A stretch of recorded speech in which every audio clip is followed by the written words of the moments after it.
Hey, book babes. I'm Aubrey. And I'm Peyton. And today we are playing Passing the Phone 2, but with the twist. Yes. So drink us a cup of coffee as we dive between these paper sheets. All right. Let's do it. Alrighty, welcome everyone to this week's episode. We're doing a challenge today. But first things first, just want to let everyone know, since I know we're all scared of it, we are not going to give any major spoilers of books. If anything, you're going to get a little sprinkling and an idea of what it's about and encourage you to read. Yes. So Aubrey is going to explain exactly what we're doing, the rules, and Aubrey made up this game for this podcast. We're just taking a TikTok trend and morphing it into a funny, silly challenge for all of you to watch. Yes, we love to do these little challenges, just sprinkle something different in instead of our book reviews. And I saw on TikTok people doing the I'm passing the phone to. Now, if you've been on TikTok at all over the past 5 years, you've seen this before. But it has been kind of brought back by the bookish community, at least, where they do I'm passing the phone to, and then they say something really specific about a book. And then they show you that book, and it's kind of like a book recommendation thing. However, I was like, that's a little simple for the podcast. All right. That's a 30-second podcast video. So what I have now added to it and forced Peyton to play is we are going to say I'm passing the phone and the oddly specific thing. But then we're going to guess each other's passing the phone. We're going to try to figure out who they're passing the phone to before they reveal it and hopefully stump each other a little bit. Yes, hopefully. Let's hope. I tried to put some like plot twisters in there. You know what I mean? Oh yeah. You think one thing, but it's actually. So we'll see. So Aubrey, you came up with the game. I think you should go first. So let's get your first one. Okay. I'm ready. I'm trying to pick which one I want to go first. Okay. I think this is a relatively easy one to start us off. So I'm passing the phone to an author who got fantasy cosmetic plastic surgery. I thought about doing this one. Because she writes books with people who have fucking tails. That's why. Can you imagine if she got a tail? If that was it? Holly Black furry? Holly Black. No, Yeah. she's a legend. Holly Black is the author that will commit to the plot. Yeah. She's like a method acting. She's a method author. Yes. For those of you who don't know, she cosmetically altered her ears to be in little points like the fae, the folk in her books. And she wrote, oh my god, there's a lot of hair in that book. The Cruel Prince series. And we also read Book of Night on this podcast. I don't know if we reviewed it. But I think we did. I don't. It's been so long, but that was anyways, her. We're reading for book two. Her step into adult fantasy. So we'll see. I'm actually reading right now. Her novella about the Cruel Prince, how the Prince of Elfhame learned to hate stories. It's really cute. It's only I have the LitJoy copy, and so it's like a picture book, and I'm like, oh, look at my pretty pictures as I go, and it's only 170 pages with a lot of pictures. So. It's a nice little bump up my reading challenge goal. Exactly. We're all in the need of that right now, halfway through the year. Okay. Are you ready for your first one? I'm ready. Okay. I'm passing the phone to someone who drinks way too much tea. Well, there's only two options, but I think considering you don't like the love interest, that this is going to be Iris from Divine Rivals, Letters of Enchantment. Yeah, yep. Exactly. Yeah, the Divine Rivals, Ruthless Vows. The second book, Ruthless Vows, just tea. Just tea. As someone who does not like tea, our podcast is themed around coffee, and you join us with a cup of coffee and not tea because of Aubrey. Because Aubrey does not like tea, and I wish I did so bad reading that book. For sure. I sometimes, especially when I had a poetry class in college, I'd read a really good poem and be like, damn, I wish I was in a bar with a cigarette right now. You know what I mean? I need a Manhattan in front of me. That book made me want to be wearing a trench coat kitten heels on cobblestone, A little beret, listening to maybe. folklore, and drinking a cup of tea. Yes, it's an aesthetic, and they committed to the aesthetic, just like how Yeah. Black did with the ears. Okay, I'm ready for my next one. All right. I am passing the phone to someone who loves giving head.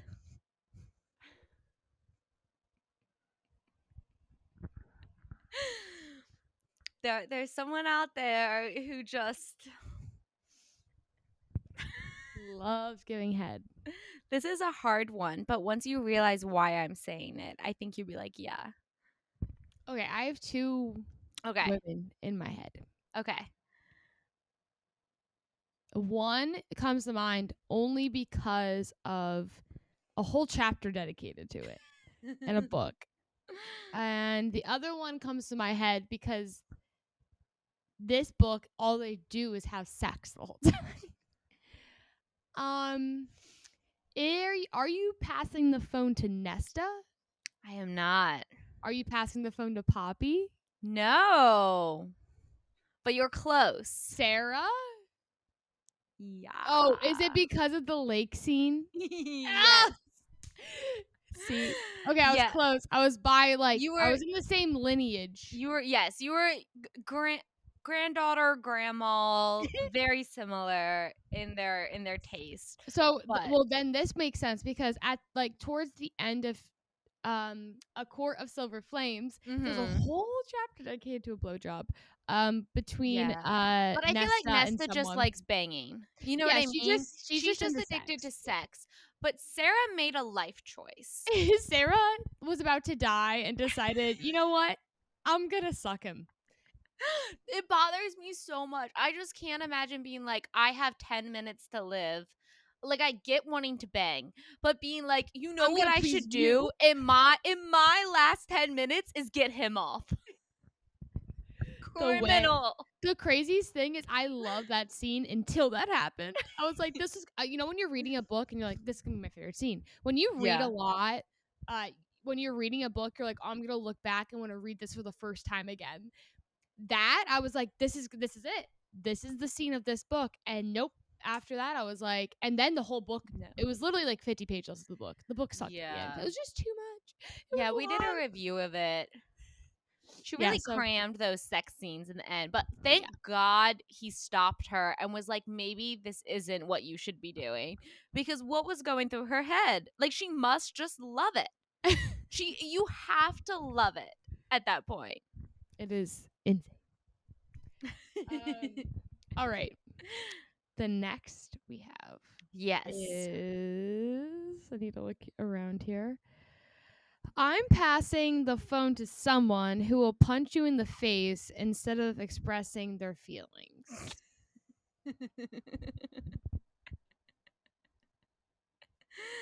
What? Overbearing Faye alcohol? Is that perhaps?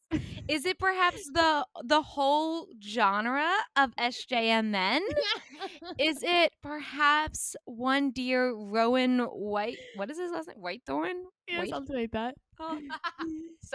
Sorry, Rowan stands out there. Whitethall. I don't know. Anyways, it's Rowan. It's just Rowan. They never say his last name after they say his last name. At least he has one. I mean, the poor Akatar boys. Isn't there a part in Akatar where Farrah's like, what's your last name? Oh, yeah. She's like, your family name? And he's like, don't go there. Don't say it. I'm like, girl, we get it. You didn't come up with one. But there's a plot hole and she did. Yes, Rowan. My guy, my favorite in Throne of Glass right now. I did finish Queen of Shadows, everyone. So if you know, you know. I'm very excited. How exciting. So we back. That's all I got to say. We back. Are you going to do the tandem read?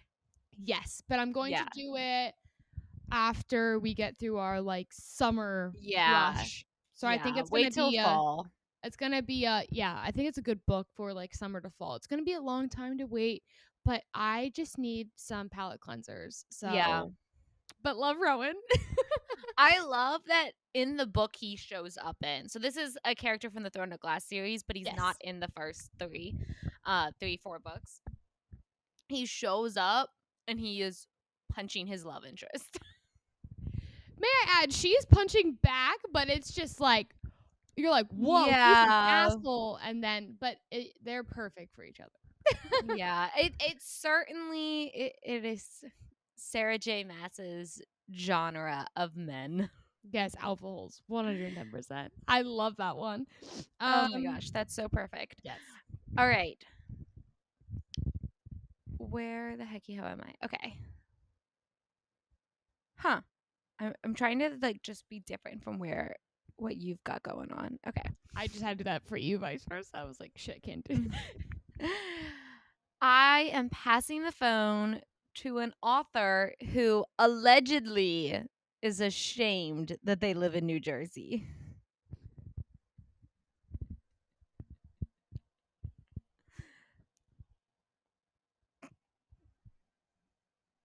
The allegedly is from me. I think That's so funny because right now we are reading a book and it takes place in New Jersey and he's from New Jersey, but obviously it wouldn't be Riley Sager. It's a fantasy book. It's a fantasy author. Who the flip lives in New Jersey? Does Peyton watch my TikToks? No, it's not her. No, I think I told you about this, but this is old. This is like years old. Sarah. Yes. Sarah lived. Yeah, I would say. So in my head, Sarah lived in Philadelphia, but I understand that like she moved around a lot. I mean, yeah. I don't want to hate on New Jersey. I don't, but I would also so be funny. So let me read you guys the unless lore. I was on a beach house. The lore that this comes from. Okay, we're back in what, like 2021 or something. Crescent City has just come out. I don't even. I feel like I only have read the ACOTAR books at this point. All right, I get Crescent City. I think actually I got it a little bit late. So I don't know much. I am not deep into the Sarah J. Maas fandom yet. And I open this book up and on the little author bio in the back, it says it's talking about Sarah and the books that she's written and all that kind of stuff. And it goes, a New York native, Sarah lives near Philadelphia with her husband, son, and dog. Near Philadelphia. She's from New York, and she lives near Philly. So she lives across the river in New Jersey. So she lives in New Jersey. She lives in New Jersey. Yeah, she's from Manhattan. Like, yeah. Slay girl. And then in the back of books, near Philadelphia. No, if you say I live near Philly, you live across the river in like Haddonfield, New Jersey, or something like that. Like you live in New Jersey, but you don't want to let people know you live in New Jersey. Well, and the fact that we're mentioning New York, we're mentioning Philly, Pennsylvania. Like, okay, here's the thing. This is a guess on our part because I also tell people that we live near Philly. Like if I'm meeting someone out of state, I say, "Oh, I live in Philly," or "I live near Philly." But we live on the other side. We live on the west side of Philly, and I don't think she lives up in the mountains. Like she could live in the Poconos. I don't think Sarah lives in Delco. Like I don't think she lives with the Kelsey family. You know what I mean? I really had a feeling she lived in like North Philly. But also I kind of heard that she lived in New Jersey too. Sarah J. Well, you probably heard it from me. Once again, that happened last night too. I'm like, my source is always Aubrey. Yes. Okay, I understand she lives in Los Angeles now, but where did she live? It says on Amazon that she lives in Philly, but I don't think that is true because the book says near Philly. Never do this to anyone, but I'm gonna search house. I don't know. Anyways, this is great. I mean, I just think that if you're gonna be like, I'm from New York and I live near Philly, you're in the middle. You're in the middle, and that's New Jersey, and you're ashamed to say it. And like, no hate to New Jersey, because that's where I went to beaches growing up. I went to Avalon Beach, which is right by Wildwood, but they let military kids get in for free. And I have friends from New Jersey who love it. I just think that maybe Miss Sarah J. Maas is a little ashamed of it. I'm looking on her Instagram. She lives in Bucks County. Oh, shit. So she does live above Philly in Pennsylvania. But possibly New Jersey. But possibly. No, Bucks County is where Drew lives. Yeah, I was thinking like Newtown. Well, Anyone in Bucks County says they live near Philly. I would say that. I mean, yeah. I say that too. And it's so funny because I have family members that are like, well, you live in Philly. I go, no, I don't. I No, live I next don't. to Horse Farm. So if anyone's confused why we're so obsessed with this is because, yeah, we live in Pennsylvania. So hearing that one of our favorite authors also lives near us is like a big Yeah. flapping deal. But she moved to LA for the ACOTAR series. And then Mhm. that isn't But I going think well. she's moved back. And then I heard she moved back. And then I Yeah. also heard recently in like a GMA is that the series is still happening. They just ran into some roadblocks. So We'll see. apparently I heard that this is like like insider Spill. Dumois, like stupid shit. I love it. But I heard that she was like hell in the writer's room. And I can see this both ways. It's like for like a writer for a TV show, you're like, this Yeah. sucks. But I'm sorry, if that was my work and a world like everyone on this Yeah. planet has heard of ACOTAR or has read it, this is like the new Twilight bitch. This is the new Hunger Games. Like Yeah. she wants it to be right. And I'm sorry. I'm here for it. Exactly. Well, and that's how, so Brandon Sanderson, he's like, the reason that there is not a film adaptation of my work yet isn't because I'm not getting offers. It's because I'm trying to get as much control as possible. Because Hollywood always wants to take things and make it their own. And 9 times out of 10, making it their own, it is worsening it, is And then, cheapening it, is making it like raunchier than it needs to be, and horrible. So I don't know. I would also probably be hell in the writer's room. I would too, and I feel like a lot of time on Hollywood sets, they're like, "Oh, well, the author's a producer." That's a title they slap on to be like, "You're important, but just Yeah. sit in this chair and let us do Yeah. everything." It's like that woman at like a cookout, and like it's like the grandma or the aunt that's like, "Well, let me help," and you give them like peel the potatoes to like Yeah. give them a job but keep them out of the way. That is what Hollywood does to authors. They're That's so silencing true. authors' voices. So You're good job, silencing Sarah. authors. I'll wait No. 10 more years to get the series I deserve. I will. Well, and have you seen so many fucking influencers are reading ACOTAR right now? Like Anna X Star just started reading it. Young Gravy reads lines from it all the Yeah, time. saw I that. think he's currently on Mist and Fury. And my sister Chloe's obsessed with Young Gravy, and so I send her like the clips of him reading it all the time. Yeah, Brie, Zach Bryan's girlfriend. Yep, she She's just reading started it. it. And I think, like, did you say Gigi Hadid? I think I saw she was reading it. Well, I do and- believe that a few years ago, Kourtney Kardashian read it. Yeah. So anyway. it's making the circuit, which I am a little fearful of it, of all these public figures reading the books, because if y'all don't remember, like back in 2022, and I know this is like heresy to say in 2024, but everyone loved Colleen Hoover. Everyone really liked her books. No one was saying that they were literary, but everyone was saying her books were super entertaining and that they really enjoyed them. And I do stand by that. I think that there's a really good message in It Ends With Us. And then all these public figures started reading it. I mean, Kendall Jenner was reading it on the fucking Keeping Up with the Kardashians. And now, if you say you like Colleen Hoover, if you say you liked one of her books, it's on site. It's on site from these book talk girlies. You're And so going down. And that movie only happened because a public figure who liked the book was like, I'll like, yeah. Kristen Baldoni was like, and then Blake Lively was like, sure. Yeah. So I praying. I mean, people already hate on Sarah because it's a popular book series that women like primarily. It's gonna get and it's not trying to be upmarket. So we'll see. Hopes and prayers. Sorrows, many sorrows. All right, Sorrows. the next one I have Yes. for ye is someone who will most likely. Oh shit! No, that's a different. I'm passing the phone to someone who will write too many books that we did not ask for. JLA. No, yeah, I mean, yeah. Yeah. Homegirl. I'm like halfway through the glass, and I'm like, did we have to have 3 more books after? It's like 5 stories in one. But yeah, JLA guys, honestly, the way that I was going through oh my gosh, Aubrey's favorite author, who I know is Cassandra Clare at the end of the day.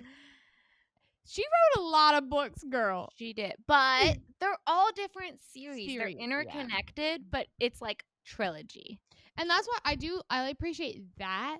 Yeah. Where it's trilogies within like a universe. So if you don't want to read it, you don't have to. Yes, It's you like can whereas stop. JLA, you need to read every book to I get know. Like, I just want Poppy's story to be over. I really loved it, but it's just I was gonna make mine like I'm passing the phone to someone whose series just keeps declining.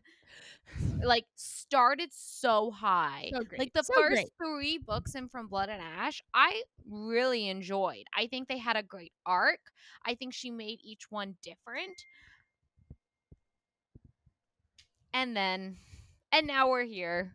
Listen, and don't like I was for it being like a 4-book series, and it's gonna be like a 12-book series. Oh, I think she's trying to Sarah J. Maas this, and I don't think she should. No. Yeah. Well, and like Sarah had completed series. Like you could finish with like if you're reading ACOTAR, you don't have to continue to Silver Flames. No, you don't. Absolutely not. So They're just I don't so know. good you want to. Yeah. It's rough. It's rough out here. It's rough out here. Or Brandon Sanderson also does this. He has a billion books out. They're all in the same world, but there are a bunch of different stopping points. Like even his most popular trilogy, Mistborn, you can read just Mistborn, the first book, and you don't have to read the other 2 books in the trilogy. Like it works as a standalone, so you can feel like you've gotten a completed story. And I have never once felt like I've gotten a completed story out of Miss JLA. It is unfortunate. Yeah. All right. I am passing the phone to someone who needs to be turned on to wield their magic. Everyone, turned on to wield their. Wait, it's coming to me. You got this.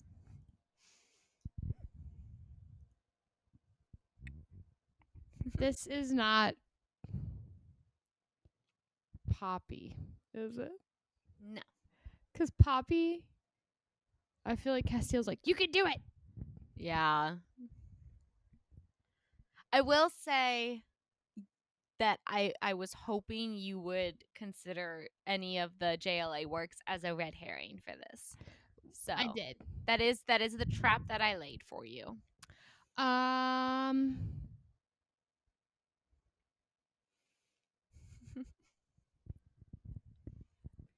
Is it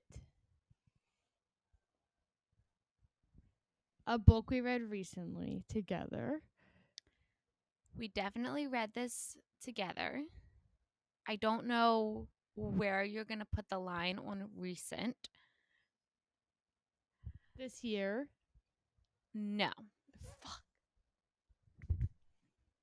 I'm looking behind me. I will also say this is not intrinsic to the magic system. Like most people in this world do not, like it's not part of the world building. It was part of like the romance plot line that came connected. Like I literally remember talking to you. It is Violet, isn't it? It's your favorite fucking book. Every time they have sex, lightning strikes. Yeah. And my favorite line, which is a spoiler, so we won't say it out loud, but everyone who knows, if you know, you know, a certain dragon says something to her. And that's so true. Training. It's so funny because like the camera and everything are on top of a bookshelf with like all my fantasy books. So I'm like, well, it has to be one of these. But my favorite fantasy books are up on my like top bookshelf that you can't see, that's out of frame. And for any of the like people that are just listening, And I'm like, Crescent City. I'm like, no, it's not Crescent. And I look, and I see fourth thing. I'm like, Yeah. Though, to be that's fair, so in true. Crescent City, they also use sex to activate her magic. It's just romantasy at this point, but Yeah. Fourth Wing is like extra. It's like, guys, okay. It's like, we need Violet to like get off. Okay, touch her clit. This is like Zing's shit. It's crazy. Even That's a good one. in Silver Flames, like Nesta gets caught up in her magic and she's brought out of it by being turned on. You know, romantasy authors are like, we have a really big magic moment. Maybe we should add a little spice. Sensual, yeah. Fucking And crazy. it's always good. It always has me like, ha ha ha. All right. I'm passing the phone to someone who was forced to go retrieve their own engagement ring. Feyre. Fucking shit. This is Feyre, so easy. darling. That, honestly, I saw a TikTok this morning that was like, listen, guys, we all know who we would have ended up with if we were in her shoes, because there's no way any of us would be going into that fucking cabin and be retrieving our engagement rings. We would not pass the test, or we would die trying. Yeah. What a crazy move to be like. Yeah. That's some mastermind shit right there. But I did like that, like, his mom set that situation up, which, like, a little manipulative on her part. But if you're in this fantasy world, The fantasy world, you need to take off your modern day, like, women's yeah. rights blinders. And also, like, you kind of do, like, if you are someone of this position of power, like, you need a bitch who can stand up to that. You know what I mean? Like, get on your level. I really see his mom as like you need to fight for it. Yeah. Like, you need to Yeah. fight, and yeah, like, she was like And a if very you win, strong you woman. get a bunch of cute outfits. Exactly. That one came to me. I was like, oh my gosh, that's right.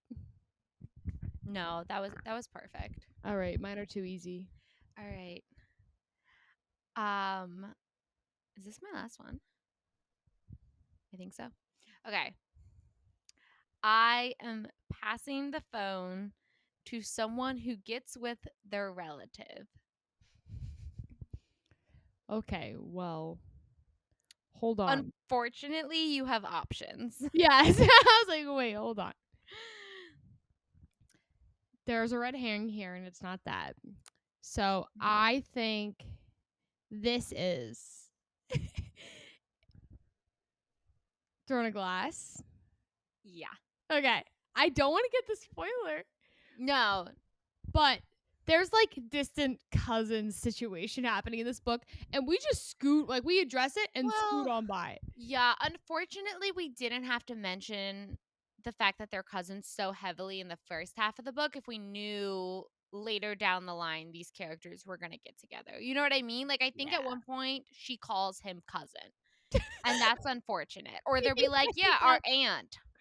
Yeah, and he's like, it's not weird. Shut up. Someone makes a joke at them, too. I just remember. As they should. Yeah.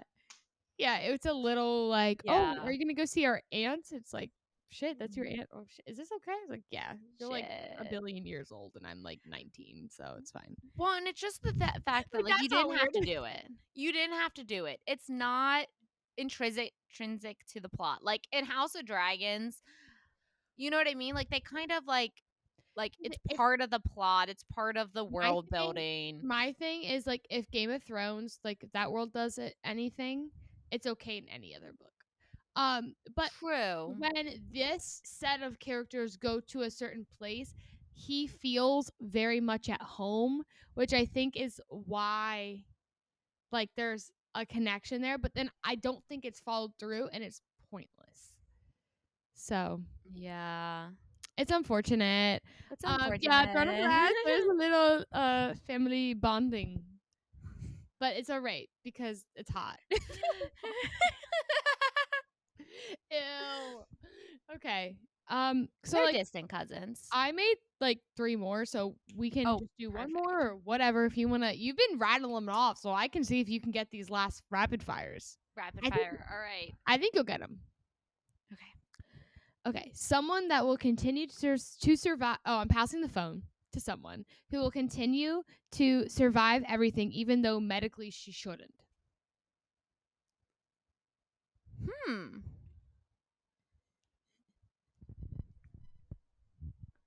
Wait. Okay. I Like mean, everything, you're like, no, that would not happen. so what's tripping me up about this is that you're emphasizing the word medically. So I'm thinking of a certain fantasy protagonist who gets resurrected a lot. But I don't know how much that has to do with medically versus just like fantasy, like, girl, we've had enough. Who's someone who gets injured a lot? Wait, why is your hardest one in the rapid fire? I know. Fuck. This person, like straight up, they should not survive anything, but merely because they have the willpower. Plot armor. Oh, willpower. The willpower, and because they're the main character, they will survive.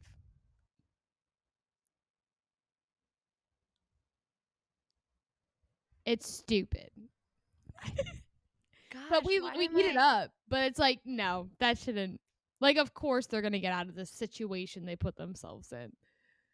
Fair. Every time. Every time. I'm trying to think of someone who's like so obvious for it because I feel like, I mean, Farrah doesn't get that beat up. She has something else going on. Does Poppy get hurt a lot? I feel like she's usually the one doing the stabbing. God, why am I an idiot?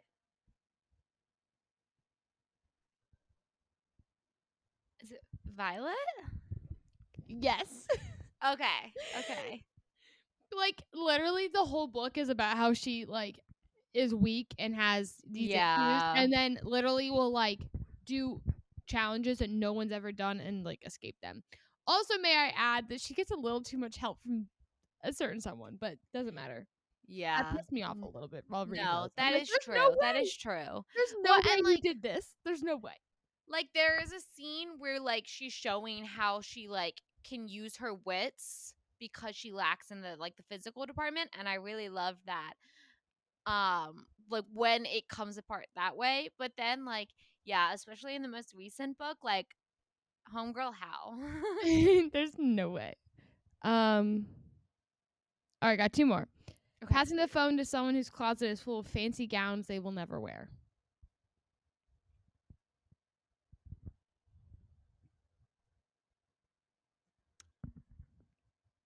Feyre? No. I was just thinking Nope. of how she's described wearing leggings all the time, and it really bothers me. This person like loves the shop, but like Well, Selena loves to shop. correct. It is Okay. turn of class. Okay. Okay, last one. Yeah. You're gonna get this one right away. This is the last one, everyone. Feel free to put yours down below, what you would make, and we'll see if everyone can guess them. The last one is passing the phone to someone that reads 100-year-old porn. Nesta. No. Shit. Senna? Oh, Senna, Poppy. oh my god. Yes. Poppy. I said my cat's name. The specificity of 100 years. I was like, who reads porn? Yeah, Nesta's known for reading her smutty books. Yes. No, but Poppy has a very specific porn that she reads that comes into play. It's a lot. It's a lot. Yes. Oh my Miss god. Willa. All right, everyone. So that's all the like this was so much fun. It was fun to guess. This is Aubrey cute. like definitely won this challenge. She had him like right away. But I was happy I was able to stump you for like a millisecond. Yeah. Yeah. Good. No, you had some good ones in there. And I feel like I could have done more, but I was trying to think of ones that like could be hard. Yeah, no, I like to think and like have to be like, which one is I don't know. Brain Um, teasers. yes. So, like I said, please, please, please, please, please, please. Every time I say that now, the song pops in my I head. know. Put down in the comments or comment on one of our TikToks or Instagram what you would do, who you'd pass the phone to. Yes. And we will have fun guessing them. And as always, make sure you hit the notification bell so you are alarmed when you get alerted when we post. Alarmed. It's a threat when we publish a new episode.